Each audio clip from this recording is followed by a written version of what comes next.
કે આપણી બદલીમાં કે ભાઈ હવે આની ઉંમર નાની છે ને એની બદલી હું જતો રહું? એ તો જેનું નિર્માણ હોય એ જ જાય. એમ ફેરા ફરતા હો અને પછી દુખાવો કે તાવ ચડી ગયો હોય તે ફેરા ફેર્યા લગ્નમાં અને એમાં હવે કયો ભામણ મારો પેટમાં બધું દુખે ને બે બાકી તું ફરી લીધી હવે હાલે.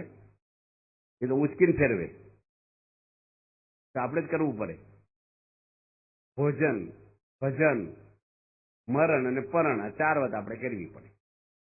ભોજન આપણે કરવું પડે, ભજન આપણે કરવું પડે. આપણે કોકને કહીને મંદિર આવતો અમારો બાબો આવે છે, તમારો બાબો રોહડમ જાત તેમ બાર વાયરો ખાવ ને. તમારો બાબો આવે તમને જ કરવાનું. છોકરો નિહાળી જાય તમને વાંચતા આવડી જશે. આ કરવું જ પડે બધા ગયા. અમે સંતો છીએ, અમે બધા નિયમ પાડીએ છીએ. અઘરું તો છે જ. આ માર્ગ તો તરવાલની ધાર ઉપર હાલવા જેવો છે. હરિનો બાળક છે સુરાનો નહીં, કાયરનું કામ જો ને. પ્રથમ પેલું મસ્તક મૂકી વળતી લેવું નામ છો. આ કાયરનો માર્ગ નથી, સુરવીરનો માર્ગ છે. અઘરો છે. એક દરબાર હતા ને કે ધીંઘાણું છેલું, ધીંઘાણું એ તરવાલી ઉપડ્યા નજીકના જ ગામમાં, 150 કિલોમીટર આગળ ગામમાં. હવે એને કાંઈ લેવા દેવા નહોતું, પણ હું ડાકલા વાગે ભૂવા ઝાલ્યા નો રે. બાપુ ઉપડ્યા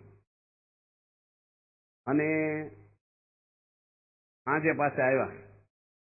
પથરા ઉડાડતા જાય પગથી. કોકનો છોકરો આવે તો ઠેબુ મારતા થાય. લોહીવાળી તરવાલ હાથમાં ખુલ્લી. અને બધા કીધું કે બાપુ શું કરી આવ્યા છે? અરે કે છે એક ઘા માર્યો ને તરવાલનો હાથ કાપી નાખ્યો. બીજો ઘા માર્યો ને બીજો હાથ કાપી નાખ્યો. કે બીજો એક ઘા માર્યો, એક પગ કાપી નાખ્યો. ચોથા ઘા બીજો પગ કાપી નાખ્યો. કે કોકે પણ એટલા બધા 4-5 ઘા માર્યા એને કરતા માથું કાપી નાખવું હતું ને. એ તો 4 ના કોકે કાપી નાખ્યું હતું. અને મરદા પર હું મરદાનગી બતાવવાની છે? મરદા બધો બધા તરવાલ્યું મારે. બધા મરેલા જ હતા. દુર્યોધન ને રાવણ બધા કામ વાસના અભિમાનથી મરેલા જ હતા. એટલે મારનાર જ વાસના છે, અભિમાન છે.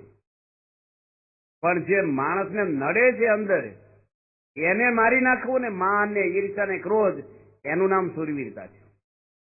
ઈ મારવાનું છે. આપણે કથા વાર્તા સાંભળીને એ કરવાનું છે. મારા લોહીમાં બગાડ છે એવો હોય ને અને ચેનપુ ઘસી હાબુ ઘસી અંદર સારું થાય? બગાડ અંદર છે. બગડેલું મન છે. હું આવા લુગડા પહેરું, આવું બાઇક લાવું, આવું મોબાઈલ લઉં. બગડેલું મન છે ભાઈ, એને સુધારવાનું. આ બહારના રમકડા કાંઈ કામ નહીં આપે તમને. એ જ મૂંઝવણ કરી દે છે કોક વાર. ના રાખો એમ નથી કેતા. સગવડ હોય તો રાખો, તમે જરૂર હોય તો બધું રાખો. ઉપયોગ એનો આપણે પોઝિટિવ કરવો જોઈએ, નેગેટિવ ના કરવો જોઈએ. આપણા ઘરની અંદર, સમાજની અંદર આપણું યોગદાન સારું ધર્મનું રહે. આપણા હગાવાલા હોય, કુટુંબ હોય, રાષ્ટ્ર હોય, દેશ છે, દરેકની બધાના ફિલ્ડમાં આપણે કંઈક આપણે યોગદાન દેવું જોઈએ. એ ક્યારે દઈએ કે આપણે આપણું જીવન વ્યવસ્થિત સારું હોય તો બધાને મદદરૂપ થવાય, બધાને સહકાર આપીએ આપણે અને બધાને મદદરૂપ થાય એવી બળ બુદ્ધિ અને શક્તિ ભગવાન આપણને આપે. પ્રાર્થના. બોલો સ્વામિનારાયણ ભગવાન. વાણી તે મૃતવર્ષિણી જનહિતા પાપો ધ્વનિ ધ્વંસિની રમ્યમ શાંતિકરમ નિતાંત સુખદમ તદર્શનમ પાવકમ ને પુણ્યમ સકલોકમાન રહિતા સાધ્વી ક્રિયા જ્ઞાનદાન વંદે તમ પ્રમુખમ ગુણાલય ગુરુ મોક્ષાય ભક્ત્યા સદા. શ્રી સ્વામિનારાયણ ભગવાનની જય. શ્રી અક્ષર પુરુષોત્તમ મહારાજની જય. શ્રી રાધા કૃષ્ણ દેવની જય. યાવર રામચંદ્ર ભગવાનની જય. પ્રમુખ સ્વામી મહારાજની જય. મહંત સ્વામી મહારાજની જય. પ્રમુખ સ્વામી મહારાજ શતાબ્દી મહોત્સવની જય. આપણે 3 દિવસ માટે આપણા જીવન કેવું બનાવવું જોઈએ આપણે જેથી કરીને આપણે ને આપણો પરિવાર કાયમ માટે સુખ અને શાંતિમાં વ્યતીત થાય આપણું જીવન. સમાજની અંદર આજે દિવસે દિવસે ઘણી બધી સુવિધા અને ટેકનોલોજી વધતી જાય છે, પણ માણસના જીવનમાં ટેન્શન વધતા જાય છે. ચિંતાઓ અને ટેન્શનને લઈને માણસ દુઃખી છે. ઘરની અંદર કઈ એવા અગવડને લઈને દુઃખ નથી. દુઃખ છે ને મનના છે. કોઈ પણ માણસ આ દુનિયાના બોર્ડર બહાર જાય એટલે ક્યારેય સુખી ન થાય. જીવન જીવવાની કળા એ આપણને આપણા ઋષિમુનિઓએ શીખવાડી છે. વિજ્ઞાને આપણને બહારનું આપ્યું છે, ઋષિમુનિઓએ આપણે અંદરની શાંતિ આપી છે. વિજ્ઞાનને ગતિ છે પણ દિશા નથી. દિશા વગરની ગતિ ગમે ન પહોંચાડે. એટલે આપણા જીવનની અંદર જેનામાં કળા ભરેલી છે એ કળા બધી લૌકિક છે દુનિયામાં અત્યારે, અને એ કળાથી કઈ માણસના જીવનમાં સફળતા મળતી નથી. કોઈ સારું નૃત્ય કરે એ કળા છે એનામાં, પણ એનાથી માણસનું જીવન સફળ નથી જતું. આ દુનિયામાં મોટા મોટા માનધાતાઓ સફળ નથી ગયા, મોટા રાજાઓ સફળ નથી ગયા. માણસ આજે દોડે છે સુખી થવા માટે, પણ જો જીવન જીવતા ન આવડે ને, બહુ મોટા મોટા માણસો આ દેશ લેવલે નહીં પણ દુનિયા લેવલે થઈ ગયા નહીં. આપણે કોઈના નામ દઈને દાખલા ના દેવાય, પણ ગાંધીજી જેવાય રડતા હતા. છેલ્લી ઉંમરે એકલા એકલા રડતા હતા. મેં એનું પુસ્તક વાંચ્યું છે ને એમાં લખ્યું છે કે હું ભડકે બળું છું, મને શાંતિ નથી, હું અરણ્ય રુદન કરું છું એકલો એકલો. તલડી નાણાં જેટલી મારી કિંમત નથી રહી હવે. જો માણસે એટલી બધી સેવા સમાજની કરી, ગાંધીજી કઈ ઓછું કામ નથી કર્યું ભારત માટે, પણ અંદરની શાંતિ છે ને એ જુદી વસ્તુ છે. વિવેકાનંદ સ્વામી જેવા પણ લખી ગયા છે કે દુનિયા માટે ઘણું કર્યું પણ મારા કલ્યાણ માટે કર્યું હોત તો ઘણું સુખી હતું. દુનિયામાં સફળ કોણ ગયું છે? જેને ઘેર કાંઈ નથી ને સફળ ગયા. અને બધું મેળવેલું હોય ને તો એ માણસ હતાશા, નિરાશા. બહુ બધાને જોયા છે આપણે જીવનની અંદર. અમેરિકા દેશ આજે એકદમ સુપરફાસ્ટ દેશ કહેવાય. સુપરફાસ્ટ એજ્યુકેશન ત્યાં બહુ જ છે, સગવડ સુવિધા બહુ છે, પણ ભેગા રહી ન કે બોલો, હવની રીતે હવ રે. ઓછામાં ઓછા 5 વાર લગ્ન થાય ત્યારે જીવન પૂરું થાય છે. બધું 20 વર્ષ ભેગા રહે તો સરકાર એવોર્ડ આપે ને ઇનામ આપે. આપણે ત્યાં ખુરશી વાળા બધા ઇનામ લઈ આવે. હેઠે બેઠેલાનો વિશ્વાસ ના આવે બહુ આપણને. એટલું બધું એ અમેરિકા છે, 500 ટન ઊંઘવાની દવા ખાય છે. આ તો કેટલા વર્ષો પહેલા મેં ગયા ત્યારે અમને કીધું હતું ત્યાંના મોટા મોટા ડોક્ટરોએ. 500 ટન ઊંઘવાની ટેબ્લેટો ખાય છે દેશમાં રોજની. માણસને ઊંઘ ક્યારે ના આવે? આપણે અહીં જાગવાની દવા દેવી પડે, ઘણે તો કથામાં જ જામી જાય. ભૂખ્યા છે બધા, એ કાંઈ નહીં. યોગી મહારાજ એક વાત કરતા કે 2 વેપારી હતા ને, એ ગાડી લઈ 4 વ્હીલ અને એ ગામડામાં ઉઘરાણી જતા હતા. કપાસ વેચ્યો છે ને એના પૈસા ખેડૂત આગળ લેવાના છે. એ ચોકડી આવે ને 4 રસ્તા, સાઇન બોર્ડ તો કઈ હોય નહીં, બધા પાવડા બનાવવા લઈ જાય. એટલે ક્યાં જવું નક્કી નહીં, એટલે પૂછ્યું, 2 ખેડૂતો હુઈ ગયા છે ત્યાં ખેતરમાં, ભેફામાં હુઈ ગયા હતા. પેલું માથે બાંધવાનું કપડું હોય ને પાછળ હુઈ ગયા માથે મૂકી. કેઠિયાઓ તો ઓળખતા નથી પણ રસ્તો પૂછવા ગયા બાજુમાં, ભાઈ અમારે આ ગામમાં જવું છે, એનો રસ્તો કયો છે? ગામડામાં હું ખેડૂતો બધા નાના ગામડા ભાવ બહુ હોય, બધાની પ્રેમ બહુ હોય, મોટર જોવે ને બધા રાજી થાય, આવો આવો શેઠ બાપા. ઓળખાણી ન હોય તોય બોલાવે, માટલીનું પાણી પાય. ખબર ગામડામાં બોર્ડ લખ્યા હોય, ભલે પધારો. અને શહેરમાં શું લખ્યું હોય, રજા સિવાય પહેવું નહીં. ગામડામાં બહુ ભાવ પ્રેમ બધાને, બધું જ. વળી પાછું અત્યારે તો કૂતરાના બોર્ડ માર્યા હોય, આપણે મન જ ન થઈ જવાનું. મારી પાસે પતિ પત્ની હિંચકે બેઠા હતા બગીચામાં અને વેવાણ આવ્યા તો ઉઠાય નહીં. એ કે આવો આવો અંદર. એ કે તમારો કૂતરો વાઘ જેવો છૂટો ફરે ભસે છે. એ કે વાંધો નહીં, આવો, એમ નવો લાયા છે ને જોવું છે કરડે છે કે નથી કરતો. કે હવે આવી સંસ્કૃતિ હોય આ શહેરમાં. બધા શહેરમાં એવા નથી હોતા, પણ ગામડામાં ભાવ પ્રેમ વધારે એ જમાનામાં હજી હોય છે. એટલે ખેડૂતો હુતા હતા ને એને જગાડ્યા, માટલામાંથી પાણી આપ્યું અને પછી પૂછ્યું બોલો શું છે. હવે એને પૂછવાનો રસ્તો હતો ને હું પૂછ્યું કેમ અત્યારમાં હોઈ ગયા 10 વાગ્યા સવારમાં.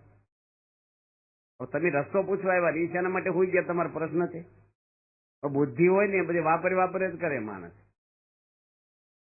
ખેડૂતોએ કીધું કે અમારે છે ને 10 વાગ્યા સુધી કામ કરી, તડકો થાય એટલે આરામ કરી લીમડાની છે, બપોરે જમી લઈ ઘરે જઈ. જમીન બહુ છે અમારે તો, પાણીના બોરે છે, પાણી ખૂટતું જ નથી. કે વધારે કમાવ નહીં કે એટલું બરાબર છે. અરે વધારે કમાવ તો શું થાય, ખેડૂતો કે બંગલા બને, પછી ગાડીઓ આવે, પછી શું થાય, એસી નખાવો ઘરમાં, ફર્નિચર કરો, પછી શાંતિથી આરામ કરો. કે અમે શાંતિથી જ આરામ કરતા હતા, તમે જગાડ્યા અમને. આવી દખલ શીખવાડશો નહીં ખોટી. કે અમારે એમને ઢેફા મૂતા જ આવી. સુખ છે ને માણસને અંદરથી આવે છે. દુનિયા આખી ફાફા મારે સુખ માટે. આવા કપડા પહેરું ને આવો ખોરાક ખાવ ને એવી ગાડી લાવું. ભાઈ એ કઈ તાઇફામાં આનંદ નથી. સબરીબાઈને આનંદ હતો એટલો ઇન્દિરા ગાંધી નહોતો. 22 વર્ષ વડાપ્રધાન થયા. રાવણ ને નહોતો. સોનાની લંકા કહેવાય ને, કેટલું બધું જીવો માણસ. 1,80,000 વર્ષ જીવો.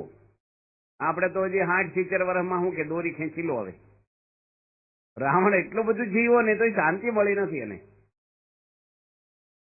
આવડતા ઘણી બધી હતી એને, અને કેટલી સમૃદ્ધિ એની આગળ. યમરાજાને બાંધી દેવો રાવણ, ત્રિલોકીનો રાજા, પણ કોઈ નામ પાડે.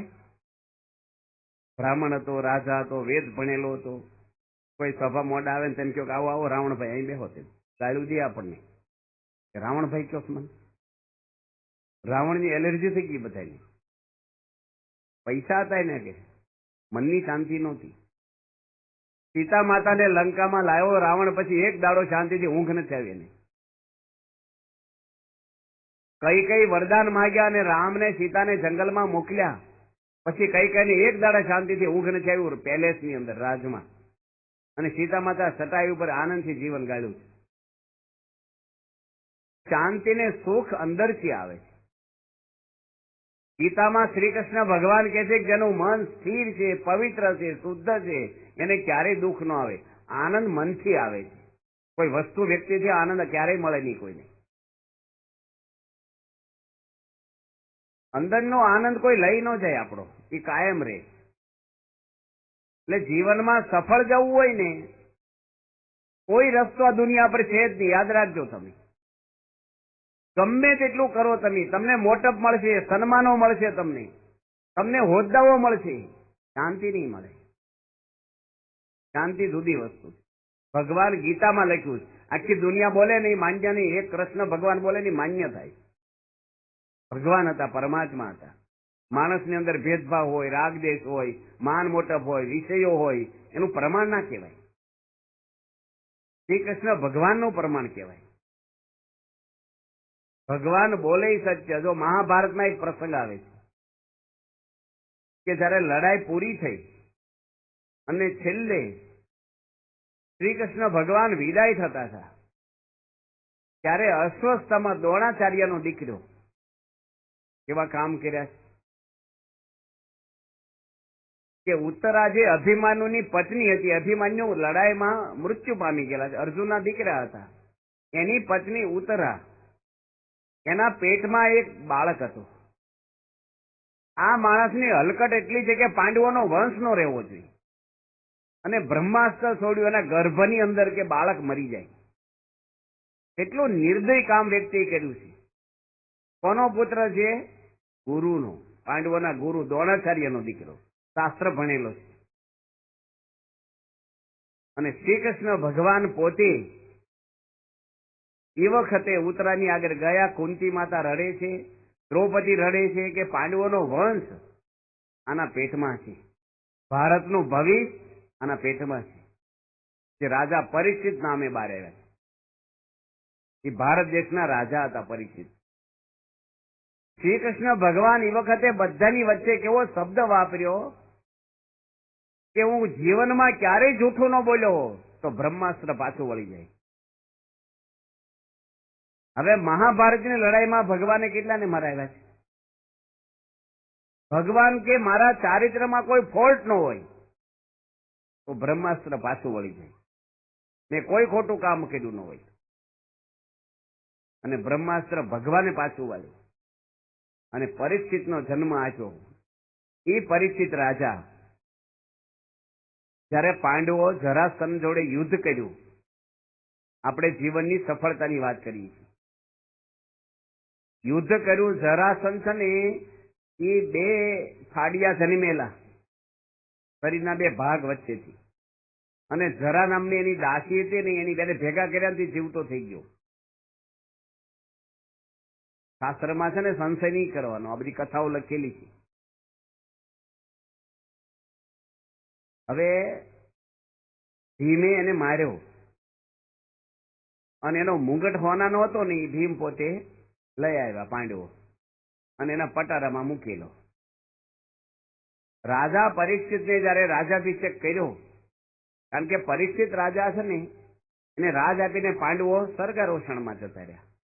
એ રાજા પરીક્ષિત પટારાનો જૂનો મુંગટ જરાસંઘનો લાવેલા જે ભીમ એ માથા પર ચડાયો અને જંગલમાં ગયા રસ લઈ. જો સુવર્ણની અંદર કળયુગનો વાસ લખ્યો છે, ભલે તમે પહેરો એનો વાંધો નહીં, પણ કળયુગ લઈને ફરીએ છીએ એટલું યાદ રાખવાનું બધે, કારણ કે ભાગવતમાં લખ્યું, ત્રીજા સ્કંધમાં લખ્યું.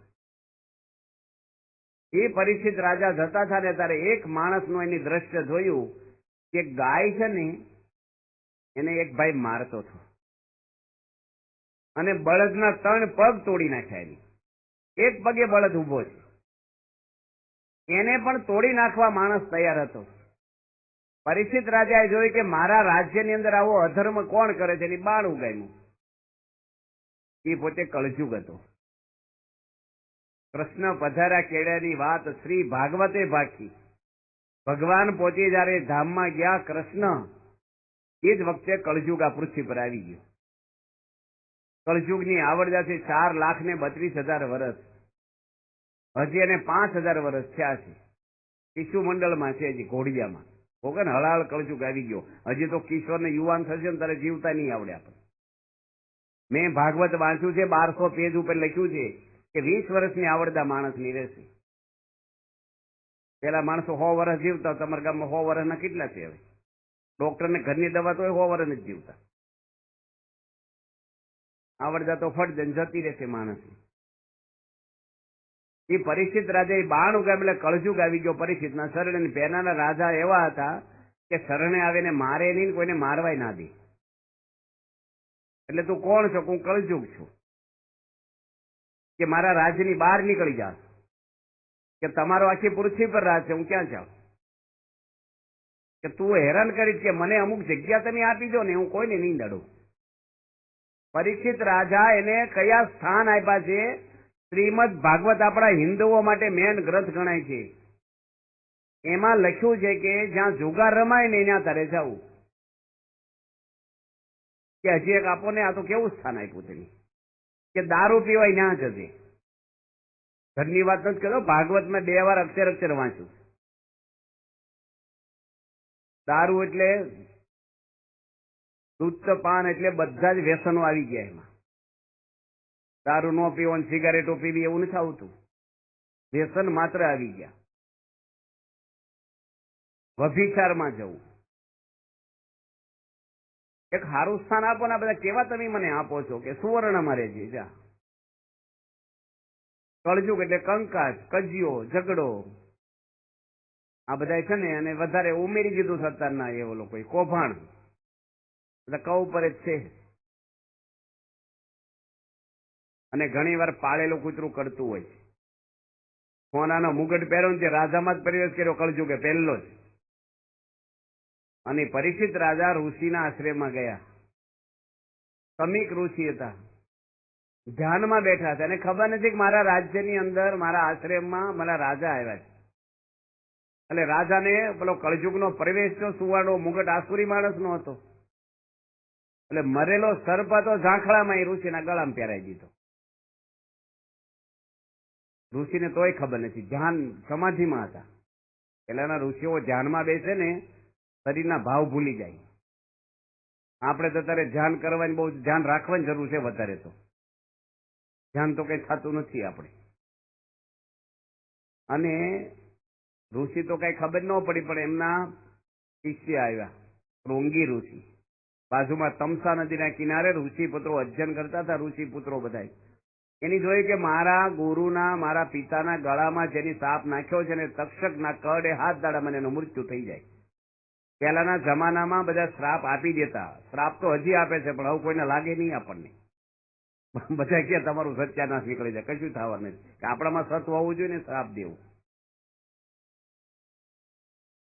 અને એ રાજાને ખબર આપી કે ભાઈ તૈયારી કરી લેજો, હાથ દાડામાં મૃત્યુ છે તમારું.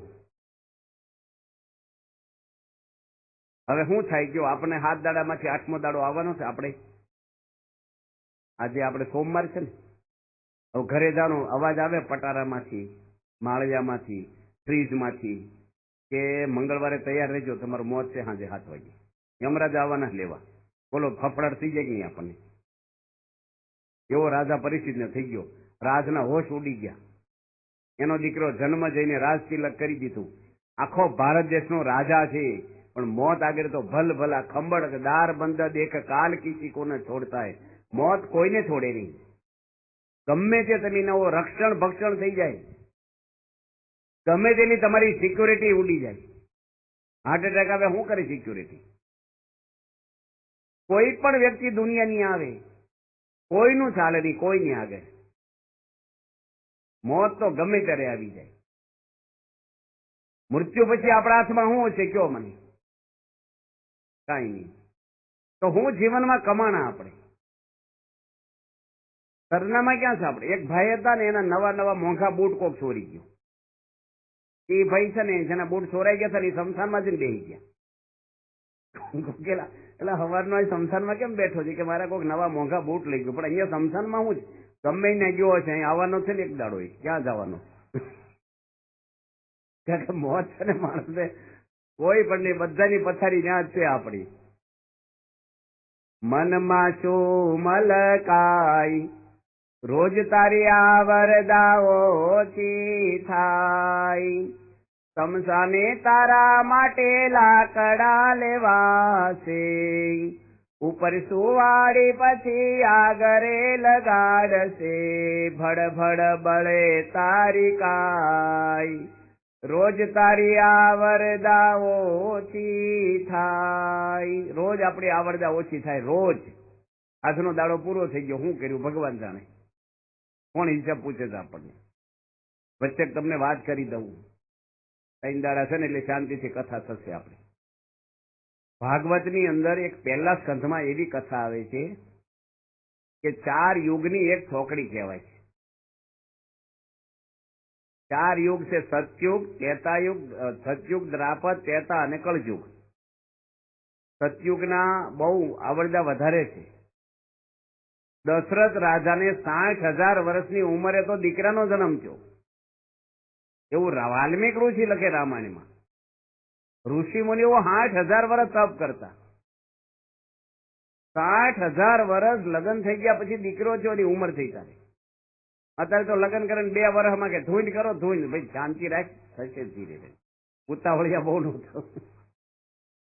દશરથ રાજા એવા હતા, ભારત દેશના રાજા હતા મોટા. અને એમાં લખ્યું છે કે 4 યુગના એક છોકરીની 4 યુગ ભેગા કરો ને તો 22 લાખ અને 20,000 વર્ષ થાય. 22 લાખ અને 20,000 વર્ષ થાય ત્યારે એક છોકરી 4 યુગની પૂરી થાય. એવી 71 છોકરી ઇન્દ્ર એક રાજ કરે. એવા બ્રહ્માના એક દિવસમાં 14 ઇન્દ્ર બદલાય એટલું રાજ કરી. ત્યારે બ્રહ્માનો એક દિવસ થાય. એવા બ્રહ્મા 100 વર્ષ જીવે ને ત્યારે ફરી ભગવાન મનુષ્યનો અવતાર આપે. તમે જે થવું હોય થઈ જજો. ધારાસભ્ય થઈ જવું છે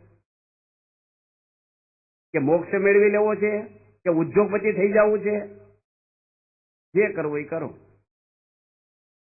તમારા હાથમાં છે જીવન તમારું. મૃત્યુ રોકાતું નથી પણ સુધારાય છે. ભગવાન કે મને 2 વાર હસવું આવે છે. એક તો ડોક્ટર એમ કે હું તમને બચાવી લઈશ. ભાઈ ભગવાનનો કેસ છે ક્યારે હાથમાં લઈ લીધો? તમારા દાદાને બચાવવા હતા ને ઉપડી ગયા. અને એમ કે જમીન મારી છે, બરાબર છે, તમારી છે. ભગવાનની દુનિયા છે આખી બનાવેલી. વાપરી ક્યાં સુધી આપણું. આ જમીન ઉપર હજારો માણસો બદલાઈ ગયા, દસ્તાવેજો માલિકો. પણ માણસને એટલો બધો મોહ વળગેલો છે ને, જીવનનો ધ્યેય પકડાતો નથી. આપણને શું કરવાનું છે જીવનમાં. અમારી યોગી મહારાજ વાત કરતા કે તમે બધા અમુક જાય છે ને દરિયામાં, કે શેઠિયા હોડીમાં બેઠા, 2 શેઠિયાઓ, 2 ક્યાં 4 શેઠિયાઓ હતા. પેલા તો સ્ટીમર નહોતી, પ્લેન નહોતા, એટલે આફ્રિકાને પછી જતા હોય. અને ખારવા ભાઈ હતો ને, યુવાન છોકરો હતો, એ હલેસા મારે. એમાં શેઠિયાઓ તો નવરા અને ભણેલા વેપારી, એટલે બુદ્ધિ તો હોય. અને નો વાપરે, ગમે ને વાપરે પછી હોય. એટલે પૈસો હોય તો પછી તમે જો ધ્યાન ન રાખો ને તો જ્યાં ત્યાં વપરાય, પાપમાં વપરાય જાય પૈસો, ધર્મની જગ્યાએ. એ શેઠિયાઓએ પૂછ્યું છોકરાને કે હું ભણ્યો છો? કે શું ભણ્યો નથી? કે ઘડિયાળમાં ધોતા આવડે? કે મારે જરૂરી ન પડે, મને ધોતાય નથી આવડતું. સૂર્ય ઉગે એટલે હલેસા મારીએ, બપોરે આવે એટલે જમી લઈને હાથે બંધ કરી દઈ. કે ઘડિયાળ બડિયાળમાં જોતા મને ન આવડે. અત્યારે તો ભરવાડો કોમ્પ્યુટર ચલાવે છે. અને તને ઘડિયાળમાં જોતા નથી આવડતું, તારી અડધી જિંદગી પાણીમાં ગઈ. છે એમાં છે ને ખડક આવેલું દરિયામાં, અણીવાળો પાણો, હોડી જોડે ભટકાણો જોશ છે. આવડું ગાબડું પડી ગયું હોડીમાં, એ પાણી મળ્યું ભરાવા. કે પેલા ખારવા ભાઈ પાસે શેઠિયાઓને તરતા આવડે છે ભાઈ તમને? સમજા કે ના. એ કે મારી અડધી પાણી ગઈ ને તમારી આખી જવાની છે હવે અંદર. ગાતા વાતા શીખો સર્વે સૂર મેં, એક રામ નામ બોલતા ન શીખ્યો તો શીખો સર્વે ગયો ધૂળ મેં. બધું જીવનમાં કર્યું, પણ જો ભગવાનનું શરણું નથી લીધું, જીવનમાં કાંઈ કર્યું નથી. રાજા હતો દુર્યોધન, પણ સફળ નથી ગયો. એના કાકા વિદુરજી હતા, નીતિવાળા હતા, ધર્મવાળા હતા. એનું નામ આજે દુનિયા યાદ કરે. સફળ પૈસાથી કોઈ જ જીવનમાં જવાતું નથી. પૈસો તો પાપીઓના ઘરમાં હોય છે, એનાથી કઈ વેલ્યુ નથી માણસની. ભિખારીઓની દુનિયા પૂજા કરે છે. જુઓ તમે, હનુમાનજી કાંઈ નહોતું, એને ઘરે એક પાય. જલારામ બાપા ઘરે કાંઈ નહોતું. સબરીબાઈ, મીરાબાઈ, તુકારામ, તુલસીદાસ, એક કાંઈ નહોતું બેંક બેલેન્સ. એજ્યુકેશન કાંઈ નહોતું, કોલેજ સ્કૂલો કાંઈ. આજે એના મંદિરો થયા છે. કોઈ તમે ટિકેટરનું મંદિર બાંધો, કોઈ એક્ટરનું મંદિર બાંધો, કોઈ વાળવા